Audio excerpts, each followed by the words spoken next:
The thoroughbred is a magnificent animal, bred for speed, bred to compete, the sport of kings. Wow, West Coast has it by 6. It's the all-new LetsGoRacingParks.com. Take a ride into this kind of action. 3 of them are right together with 1 furlong to go. LetsGoRacingParks.com is brought to you by the Pennsylvania Thoroughbred Horsemen's Association. It's fun to see them run. A very pleasant good morning, racing fans, and welcome here to Parks Racing for Let's Go Racing. The August break is over. Live racing returns later this afternoon here at Parks. Our 12:55 post time is back, and it is Smarty Jones Day, and we'll have more on that. Dick and I will preview the day here in just a minute. So on the national scene, we'll head out to Saratoga for the Grade 1 Alabama. We'll head to Del Mar for the Grade 1 Pacific Classic, and a special race coming from down under. We'll talk about that in just a minute. And we'll also take a minute and visit with Scott Lake, who is approaching 6,000 career wins, and can't wait to talk to Scott here in just a little bit. Hi, everybody. Keith Jones. We're up on the 3rd floor here at Parks Racing. My good friend Dick Girardi. Dick, back here from a little vacation action. And Dick, Smarty Jones Day later today. We had to move it up because the 22nd comes too quickly for it to, so we're back with Smarty Jones Day. No, it's a great timing because it gives all the 3-year-olds 4 weeks to get to the PA Derby. Yep. So you got the Travers and Smarty Jones Day. Watch them both because a lot of the horses coming to the PA Derby are going to be running today. Well, Dick, one of the locals who's going to have a chance to participate in the Smarty Jones Day, our friend Ed Coletti, going to be sending out Wait For It. Yeah, Wait For It for the Uptown Charlie Brown stable run by Bob Hutt. Yeah. All cool. Hey, and Let's Go Racing caught up with those guys. Very nice. See what they think about the Smarty Jones. Wait For It's really progressed into a nice 3-year-old. He was a little slow developing, but now he's really come along, and his last couple of races have been really strong races. We're going to take a shot at the Smarty Jones. Tell me about winning a race like the Smarty Jones. It's a prep for the Pennsylvania Derby, so it could set him up for something nice down the road. Yeah, I think he's matured enough to become a good 3-year-old, and he's really well developed, and hopefully we'll have big things to come. Uptown Charlie Browns are doing awesome. This last race took him to another level when he showed that he could go long on the dirt, and basically it was nothing more than a glorified workout in which he won by 8 lengths, and Michael Sanchez was just a passenger. These Charlie Brown horses are amazing, aren't they? They really are, and Uptown Charlie Brown has exceeded all expectations. He's now the #1 third crop sire in Pennsylvania.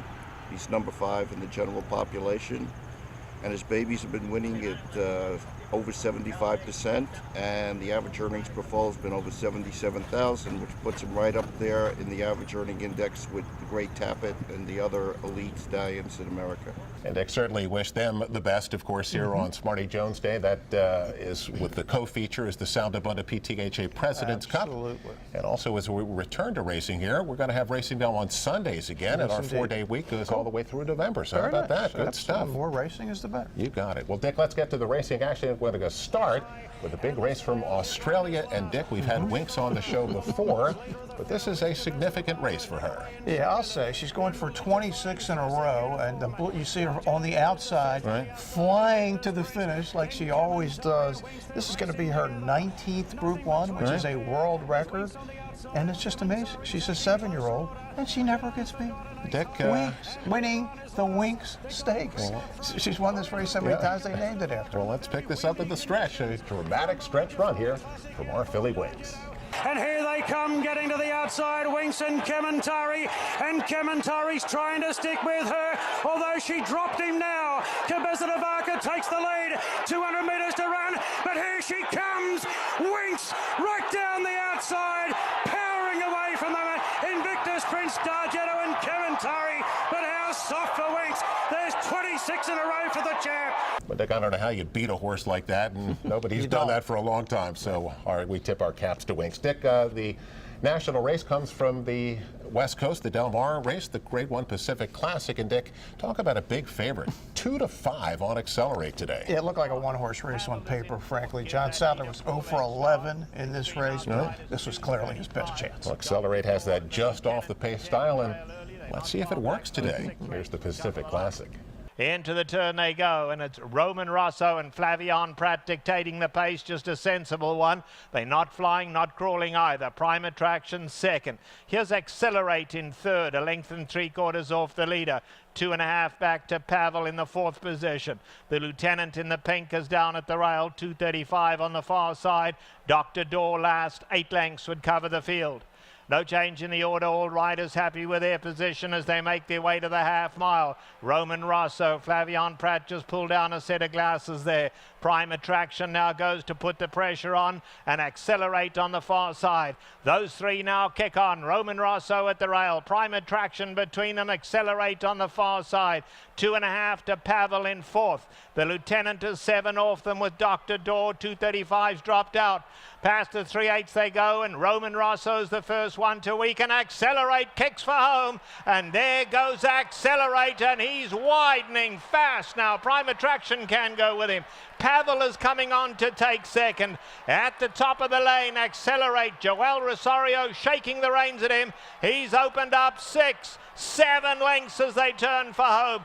Pavel second, the others just racing for third money, and it is all Accelerate clear by double figures. Well, how about aptly named for the way this went? Accelerate accelerates and just runs right by the ball, goes on to win 12.5. Pays $2.80 to win, and Accelerate is set up for the Breeders' Cup Classic. Yeah, 115 buyer. He'll go awesome again. Breeders' Cup Classic. John Sadler in the Breeders' Cup. Lifetime 0 for 41. Oh, my goodness. This might be the time to end the streak. This is some horse. Well, Dick, let's get to our first break. We come back here on Let's Go Racing. We'll talk to Scott Lake. He's got some big numbers to talk about. Be right back with Scott after this. Parks Racing is the perfect place for family fun. Hear the thunderous sounds of the thoroughbreds racing down the stretch from our picnic grove.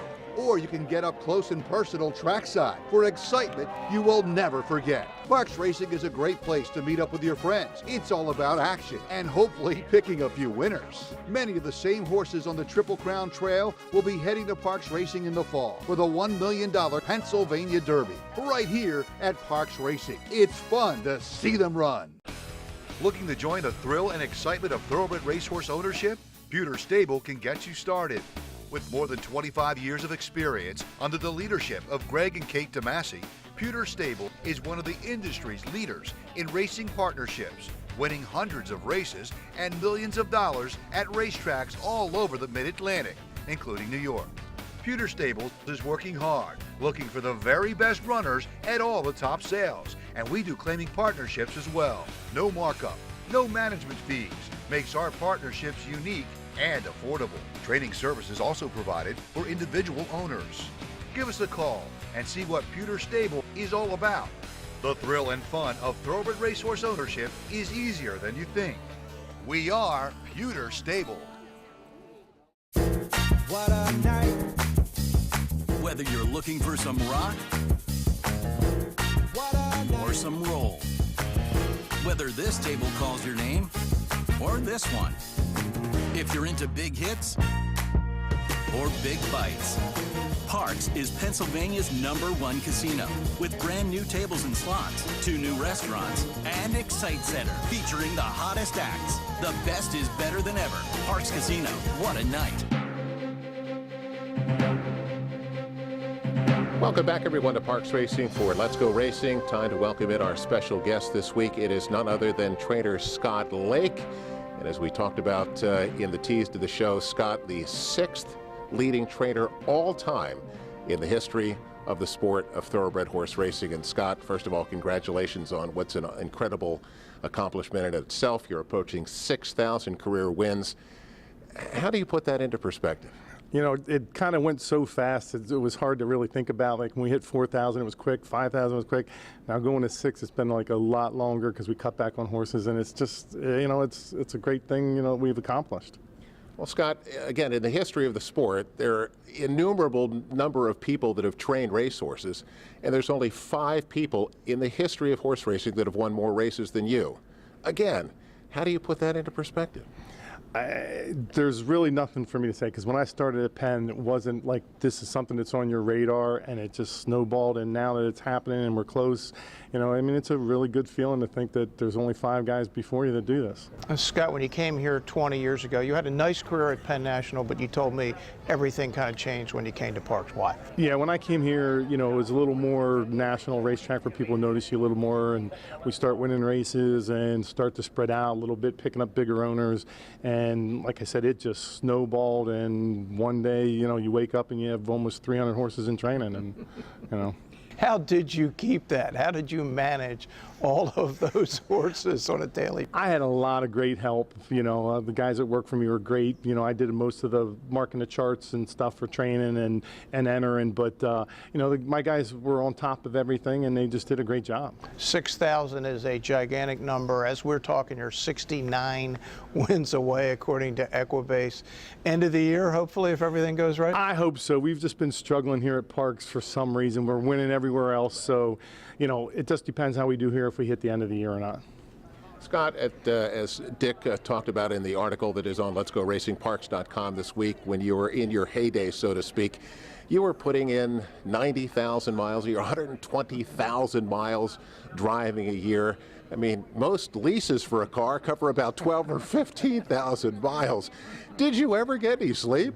Nah, yeah, I did. 2-3 hours a night was what I needed, and then by end of a 10-day period, I'd crash one day really hard. But we did a lot of driving. It was fun. I have no regrets of it. Scott, with again approaching 6,000 career wins, is there any particular one win that stands out to you as the greatest accomplished, the greatest win, the one that most satisfied you in your career? There was one particular beat that stands out, when Thunderella got beat in the Breeders' Cup Sprint, the last jump, that was pretty devastating, but I gotta say, probably Shake You Down in the Smile at Calder. He won by 8 that day and ran a huge number. I mean, he was probably one of my favorite horses to train. Right. Scott, your children are starting to get a little bit older and starting to understand a little bit more about what their dad has accomplished. How do they relate to you with that? I mean, they could really care less, and I don't mind that. My son just recently found out that we were, 6th all time, and now his big thing is his friends come over and he'll go, "Hey Alexa, who's Scott A. Lake?" And and he gets this big smile on his face. So it's pretty cool. Well, Scott, an amazing career. You're still a young guy. You still got a long ways to go. Retirement isn't on your radar anywhere, is it? Most horse trainers never retire. You die doing this, and there's nothing wrong with that. Well, Scott, again, congratulations. It's been great having you around for all these years, and just keep winning and get to that 6,000, and we'd love to see you and have you on when you get that done. Thank you, Keith. Appreciate it. Well, Scott Lake, number 6 all-time in the history of thoroughbred racing. Well, let's get to more national coverage brought to you by Chapin Auto Group. Unless our emblem is on the back of your car or truck, you probably pay too much. And it's up to Saratoga for the Grade 1 Alabama. And Dick, the Alabama, the 3-year-old fillies are going to go 1.25 miles here for a purse of $600,000. And Dick, the 3-year-old fillies, 1.25 miles. That's an unusual race. It's the only time they do it all year at this level, at the Grade 1 level. And Alabama history is 1.25 miles, so they keep doing it. You got it, Dick. The favorite, number 3, Midnight Bisou, is 6-5 for trainer Steve Asmussen. And Dick, she is 7 of 8, first or second. Yep. Her worst finish is a 3rd place finish in the Kentucky Oaks.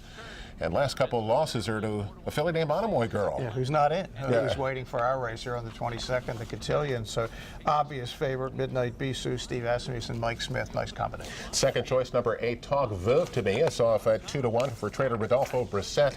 And Dick, after finishing second to Monomoy Girl in the Grade 1 Acorn, she was 10 cents on a dollar and romped last time out. And looked like it in the Indiana Oaks. Got a 93 by her. All of her numbers are really solid. She looks like she should get a good either stalking or on the lead kind of a trip. Who's going to be running at the end of 1.25 miles? Let's go up to Saratoga, and here's the call. Talk Veuve to me.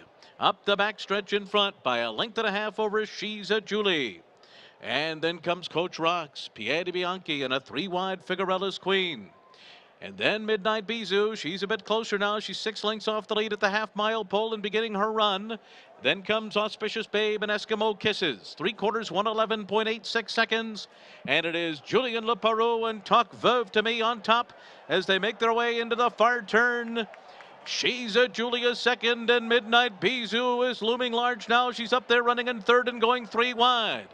And right behind her, Eskimo Kisses makes her run. Then Coach Rocks on the inside. They're into the stretch.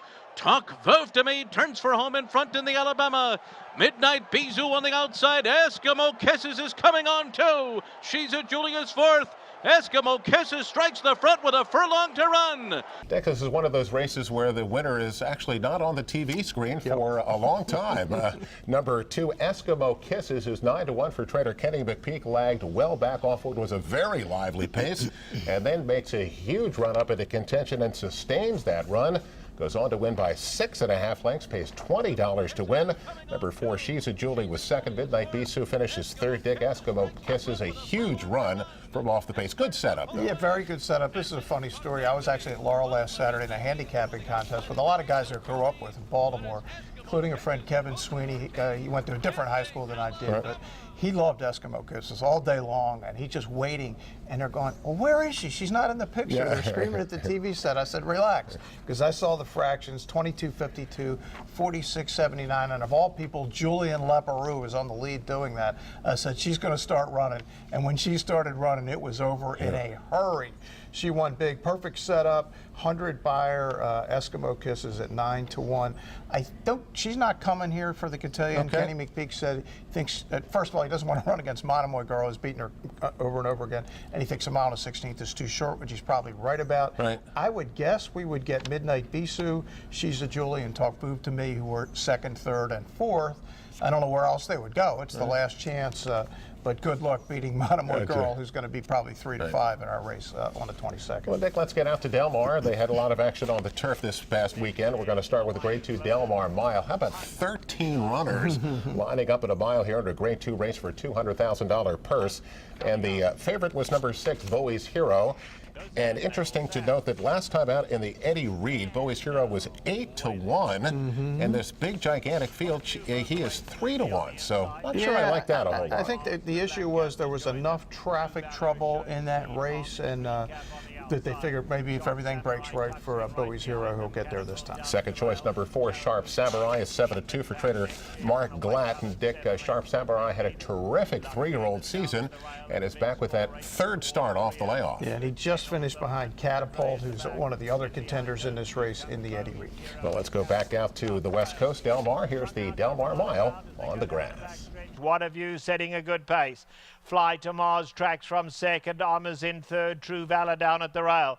B Squared is in the purple cap, and Next Shares on the far side. Sharp Samurai's in the red. Catapult down at the rail is giving them 6-length start.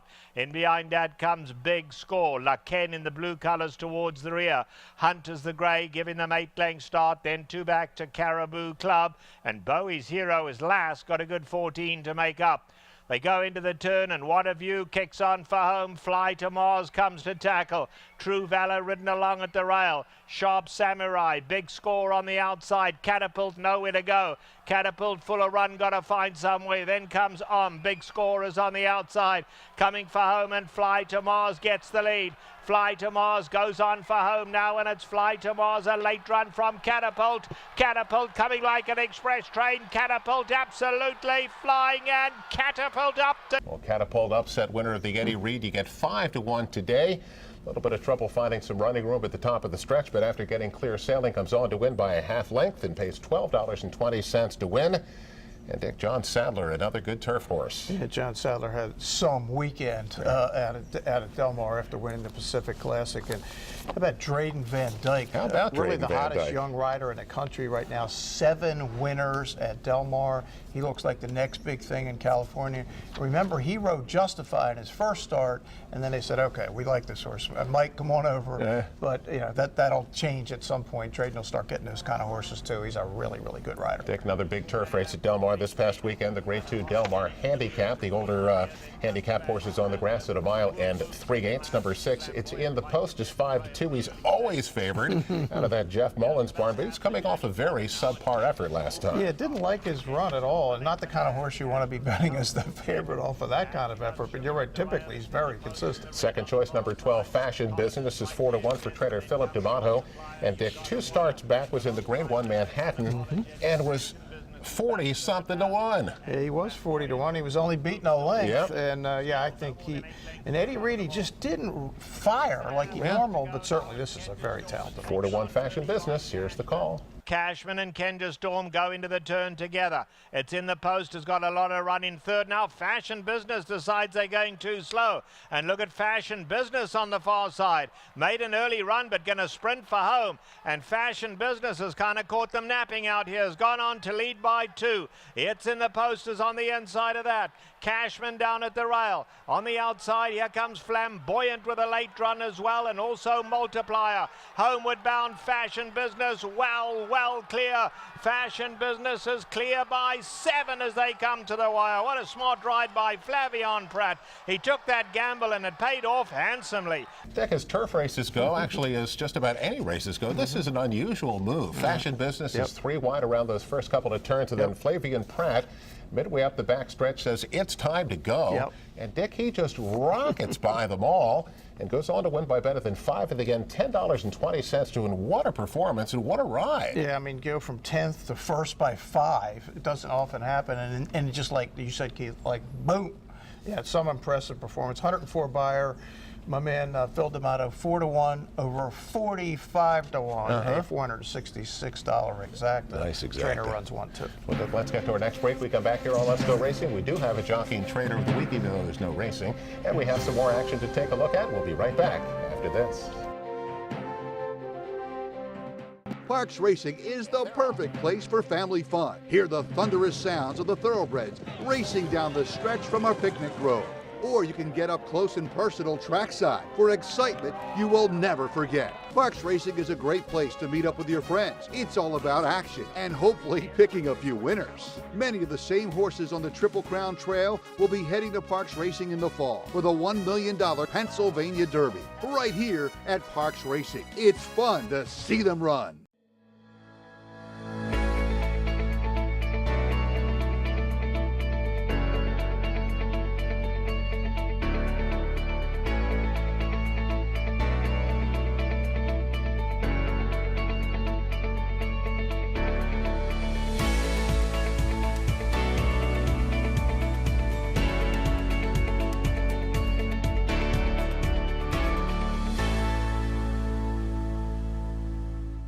Racehorses are pampered, treated with care, and loved. Nothing is more important than their health and their safety. We do right by them, and they do right by us. the hard-working folks Who proudly earn our living. In Pennsylvania's horse racing, and breeding industries. Horse racing is a lot of fun. but it's so much more. It provides tens of thousands of jobs, Jobs and billions in economic impact each year. all across the Commonwealth. Horse racing in Pennsylvania. It's a winner.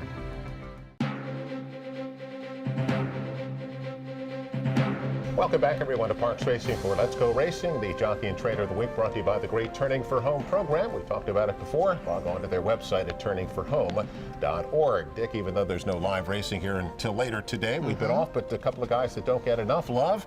Jockey Edwin Rivera. He just does a solid job day in, day out. He is 7th right now in the jockey standings. So Edwin is our jockey of the weekend. How about Butchie Reed is back up into the top 10 of the trainer standings and hitting at 20%. Butchie, getting it done. You get again. He's our trainer of the week. Let's get to race recap. Back out to Del Mar for the Grade 1 Del Mar Oaks. The 3-year-old fillies on the grass at 9 furlongs. Number 4, Ollie's Candy is 9 to 5 for trainer William Morey. But Dick, here comes a late run from number 5, Fatal Bear, and she's 7 to 1. Yeah, late runs on the grass with a theme at Del Mar over the weekend, and she is going to get up to win by a neck at the wire. And pays $16 to win. Let's get to Monmouth Park. It's the Grade 3 Monmouth Oaks. 3-year-old fillies here at 1 mile and 1/16th, and the favorite is none other than number 8 Sassy Sienna, who's 2 to 1 for the China Club folks. But Dick, number 1 Skeptic, that just off the pace ride here by Brian Hernandez. Always prominent, and is going to get the lead in the stretch and hold on at the wire. Only an 81 buyer in this one. I would think we'd see a couple of these in Cotillion, but they're all going to be long shots in that race. $10.60 to win on Skeptic. And finally back up to Saratoga, the Grade 2 Lake Placid. The 3-year-old fillies on the grass here at 1 mile and 1/8. Again, that yielding soft course. Number 6 Rushing Fall is the 6 to 5 favorite for some guy named Chad Brown. And Dick, she looked like a winner from the moment the gate opened. Yeah, she's a neck from being undefeated. She lost the Edgewood at Churchill the day before the Derby. She was very unlucky. She was the best horse in that race. No luck needed here. She just runs away for this field on the soft turf. 12.5 for the final eighth on a soft turf course. She's some horse. She's a real threat to win the Breeders' Cup Filly and Mare Turf against the best in the world. How about $4.70 to win on Rushing Fall? Dick, Eye on Racing at the top of the show. We talked about, of course, Travers Day. But Travers Day is not just about the Travers. How about 6 Grade 1 races? Yeah, it's a great day. We had the personal incident with Abel Tasman and Elate, the Del Cap winner. You got the Alan Jerkins, formerly the King's Bishop. We're going to see if my man Jason Service with the horse that won the Dwyer, and he's back. Look out. So it should be a fun day. Absolutely. Great stuff. And what a great day for live racing to return. Because the folks not only get Smarty Jones Day, but they get Travers Day, and they can enjoy it all right here at Parks. And watch the two horses from those 2 races, because that's going to make up the bulk of the field for the PA Derby on the 22nd. Dick and I'll be right back with news and notes. Stay with us. Parks Racing is the perfect place for family fun. Hear the thunderous sounds of the thoroughbreds racing down the stretch from our picnic grove.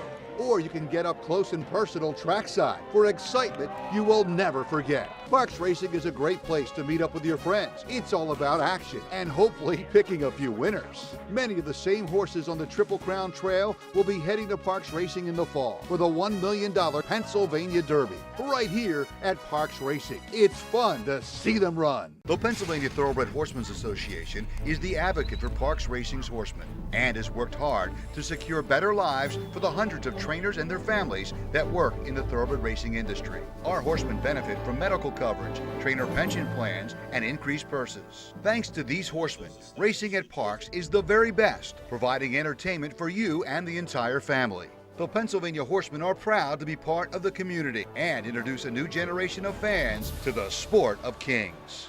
What does Chapman's 7 locations and 10 car brands mean to you? It means a huge selection of quality pre-owned vehicles, all makes and models, many one-owner, low-mileage certified with miles of factory warranty remaining. Safety checked, meticulously detailed, and each come with a free Carfax report so you can buy with complete confidence at any Chapman Auto store near you. Or shop online anytime at ChapmanPreowned.com. If our emblem is not on your car or truck, you probably did pay too much. Welcome back, everyone, to Parks Racing for Let's Go Racing. News and notes brought to you by Peter Stable. Log on to the website there at peterstable.com. Have a great time when you come out to the races and do it as an owner. And do it at peterstable.com. Bruce Casella, Dick Girardi, Keith Jones, and Dick, one of the great Pennsylvania breds, maybe of all time, certainly on a list, not going to be running anymore. A unique fellow, the terrific filly in Jerry Hollendorfer's barn. It was the Eclipse Award champion female sprinter last year. She unfortunately got hurt a sesamoid in a workout on Pacific Classic Day. No surgery needed, but they just weren't going to be able to get her back in time, so she will be bred in 2019. Well, she was exciting to watch. At the top of the show, we talked about Smarty Jones Day later today, but that just starts off what's going to be a terrific September here on September 1st. It's Pennsylvania Day at the races. Labor Day, we got the Turf Monster and the Greenwood Cup. On the 8th, the Doc Penny's going to return. That got canceled because of that hot spell. The Roman Rachel, then we get to the 22nd, and we all know about that. Yeah, Hall of Fame Day, the 15th, 22nd, the biggest day of the year here at the track, the $1 million Pennsylvania Derby. We told you last week we think McKenzie is coming, be his first race since he got injured back pre-Derby for Bob Baffert. And the Cotillion, of course, we're going to have Monomoy Girl, who is the champion 3-year-old filly for 2018. Well, Dick, Smarty Jones Day later today. Yes, indeed. Yes, come out and enjoy the return of racing and do it in style. Come out and enjoy all of that right here later this afternoon in Parks. We'll see you next week on Let's Go Racing.